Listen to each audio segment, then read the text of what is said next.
कृष्णा, राधे राधे, जय श्री हरि। आज हम सुनेंगे पुरुषोत्तम मास कथा अध्याय 11। सुत जी बोले, हे मुनि श्रेष्ठ, अब मैं आपको उस अद्भुत कथा का सार सुनाता हूँ जिसमें एक तपस्विनी कन्या की कठोर साधना, भगवान शंकर की कृपा और पुरुषोत्तम मास के महत्व का गूढ़ रहस्य प्रकट होता है।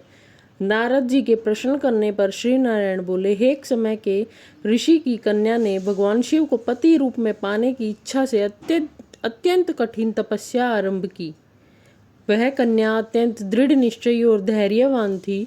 उसने ग्रीष्म ऋतु में पंचाग्नि के मध्य बैठकर तप किया, शीतकाल में ठंडे जल में खड़ी रही और वर्षा ऋतु में खुले आकाश के नीचे बिना किसी आश्रय के निवास किया। इस प्रकार उसने हजारों वर्षों तक तप करते हुए अपने शरीर को क्षीण कर लिया, परंतु उसकी भक्ति और संकल्प अडिग रहे। उसकी ऐसी कठोर तपस्या को देख देवराज इंद्र भी चिंतित हो उठे, किंतु वह कन्या अपने लक्ष्य से तनिक भी विचलित नहीं हुई। अंततः उसकी तपस्या से प्रसन्न होकर भगवान शंकर उसके समक्ष प्रकट हुए। उनके दिव्य स्वरूप के दर्शन पाकर वह कन्या अत्यंत प्रसन्न हुई और विनम्र भाव से उनकी स्तुति करने लगी। उसने भगवान शिव को दुखों का नाश करने वाले और भक्तों के रक्षक के रूप में प्रणाम किया।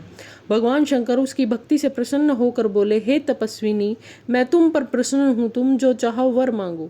यह सुनकर वह कन्या अत्यंत हर्षित हुई और बार बार एक ही वर मांगने लगी, हे प्रभु, मुझे पति दीजिए, मुझे पति दीजिए।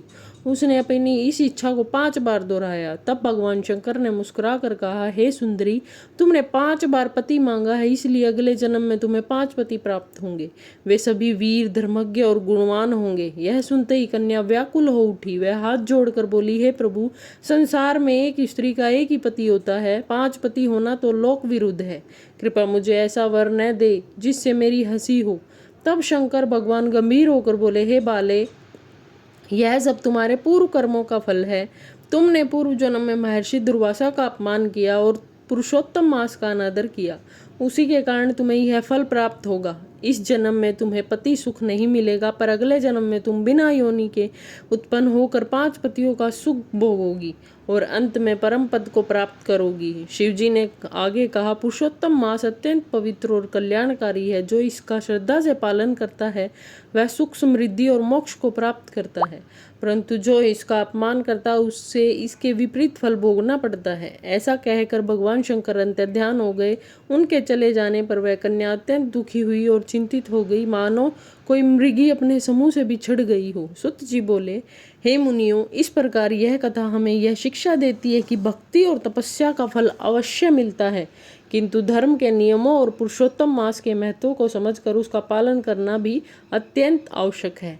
इति श्री ब्रह्मनारदीये पुरुषोत्तम मास अध्याय 11 समाप्तम। जय जय श्री हरि। श्रीमन्नारायण नारायण नारायण।